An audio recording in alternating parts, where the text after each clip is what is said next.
नमस्कार। महाराष्ट्र के governor CP Radhakrishnan जी, मुख्यमंत्री श्रीमान एकनाथ शिंदे जी, केंद्रीय मंत्रिमंडल के मेरे सहयोगी, महाराष्ट्र के उप मुख्यमंत्री श्री देवेंद्र फडणवीस जी, श्री अजित पवार जी, अन्य सभी वरिष्ठ महानुभाव और महाराष्ट्र के मेरे प्यारे भाइयों और बहनों, महाराष्ट्रातील सर्व शिवप्रेमी बंधू भगिनींना माझा नमस्कार। आज महाराष्ट्र को 10 मेडिकल कॉलेज की सौगात मिल रही है। नागपुर एयरपोर्ट के आधुनिकीकरण और विस्तार का काम, शिरडी एयरपोर्ट के लिए एक टर्मिनल बिल्डिंग का निर्माण, आज इंफ्रास्ट्रक्चर से जुड़े इन 2 अहम प्रोजेक्ट्स का शिलान्यास भी हुआ है।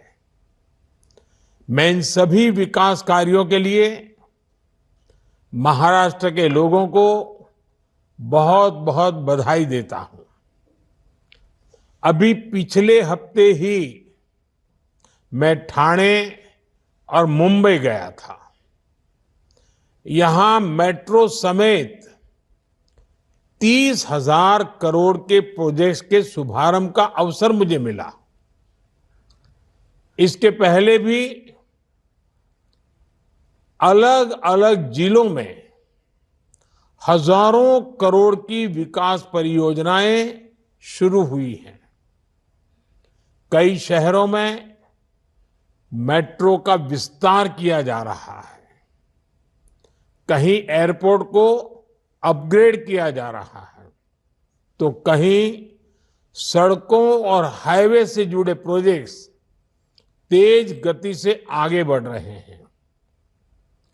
Infrastructure, solar energy, textile park से जुड़ी परियोजनाएं लॉन्च की गई हैं।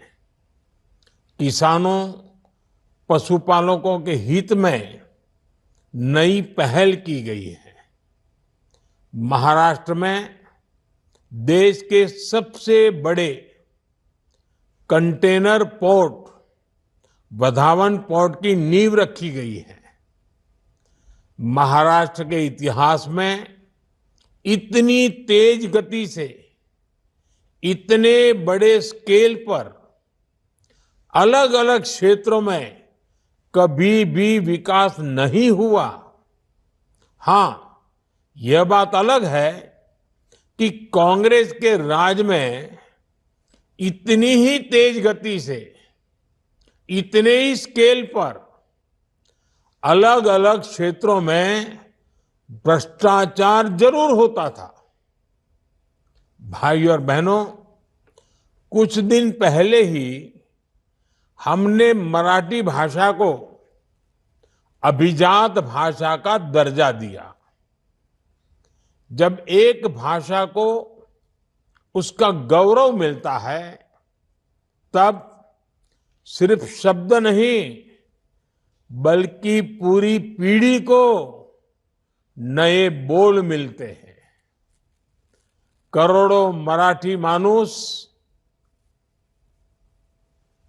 का दशकों पुराना सपना पूरा हुआ। महाराष्ट्र के लोगों ने जगह जगह इसकी खुशी मनाई। आज महाराष्ट्र के गांव गांव से मुझे खुशी के संदेश भी भेज रहे हैं। महाराष्ट्र के लोग अपने संदेशों में मराठी को अभिजात भाषा का दर्जा देने के लिए मुझे ढेर सारे धन्यवाद दे रहे हैं। लेकिन मैं बताना चाहता हूं, ये काम मैंने नहीं, आप सबके आशीर्वाद ने किया है। महाराष्ट्र के विकास का हर प्रयास छत्रपति शिवाजी महाराज, बाबा साहब आम्बेडकर, ज्योतिबा फुले, सावित्रीबाई फुले जैसी विभूतियों के आशीर्वाद से हो रहा है।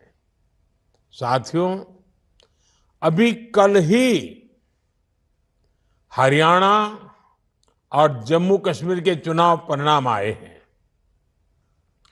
हरियाणा ने बता दिया है देश का मूड क्या है, मिजाज क्या है। 2 बार कार्यकाल पूरा करने के बाद लगातार तीसरी बार चुनकर आना ऐतिहासिक है। कांग्रेस का पूरा इकोसिस्टम, अर्बन नक्सल का पूरा गिरोह जनता को गुमराह करने में जुटा था, लेकिन कांग्रेस की सारी साजिशें ध्वस्त हो गई। उन्होंने दलितों के बीच झूठ फैलाने की कोशिश की, लेकिन दलित समाज ने इनके खतरनाक इरादों को भांप लिया। दलितों को एहसास हो गया कि कांग्रेस उनका आरक्षण छीनकर अपने वोट बैंक को बांटना चाहती है। आज हरियाणा के दलित वर्ग ने बीजेपी को रिकॉर्ड समर्थन दिया है। हरियाणा के ओबीसी बीजेपी के विकास कार्यों को देखकर उसके साथ है। कांग्रेस ने किसानों को भड़काया, लेकिन किसानों को पता है कि उसे फसलों पर एमएसपी किसने दी। हरियाणा के किसान बीजेपी की किसान कल्याण योजनाओं से खुश है।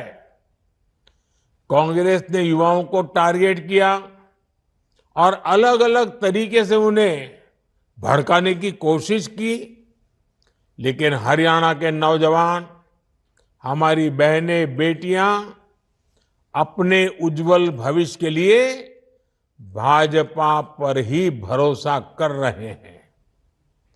कांग्रेस ने सारे हथकंडे अपनाए, लेकिन हरियाणा की जनता ने दिखा दिया वो अब कांग्रेस और अर्बन नक्सल के नफरती षड्यंत्रों का शिकार नहीं होने वाले।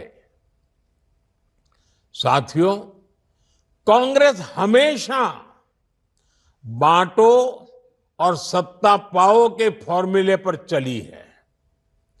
कांग्रेस ने बार बार ये सिद्ध किया है कि वो एक गैर जिम्मेदार दल बन गया है। वो अभी भी देश को बांटने के लिए नए नए नैरेटिव गढ़ रही है। कांग्रेस समाज को बांटने का फॉर्मूला लाती रहती है। कांग्रेस देश के मतदाताओं को गुमराह करने से बाज नहीं आ रही। कांग्रेस का फॉर्मूला साफ है कि मुसलमानों को डराते रहो, उनको भय दिखाओ, उनको वोट बैंक के कन्वर्ट करो और वोट बैंक को मजबूत करो। कांग्रेस के एक भी नेता ने आज तक कभी नहीं कहा कि हमारे मुस्लिम भाई बहनों में कितनी जातियां होती हैं। मुस्लिम जातियों की बात आते ही कांग्रेस के नेता पर मुंह पर ताला लगाकर बैठ जाते हैं, लेकिन जब भी हिंदू समाज की बात आती है तो कांग्रेस उनकी चर्चा जाति से ही शुरू करती है। कांग्रेस की नीति है हिंदुओं की एक जाति को दूसरी जाति से लड़ाओ। कांग्रेस जानती है कि जितना हिंदू बटेगा उतना ही उसका फायदा होगा। कांग्रेस किसी भी तरीके से हिंदू समाज में आग लगाए रखना चाहती हैं ताकि वो उस पर राजनीतिक रोटियां सेकती रहें। भारत में जहां भी चुनाव होते हैं वहां कांग्रेस यही फॉर्मूला लागू करती है। अपना वोट बैंक पक्का करने के लिए कांग्रेस समाज में जहर घोलने के हर हथकंडे अपना रही है। कांग्रेस पूरी तरह से सांप्रदायिक और जातिवाद का चुनाव लड़ती रहती है।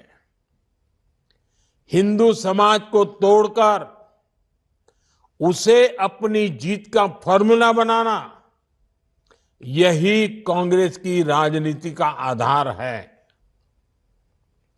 कांग्रेस भारत के सर्वजन हिताय, सर्वजन सुखाय की भावना का दमन कर रही है, सनातन परंपरा का दमन कर रही है।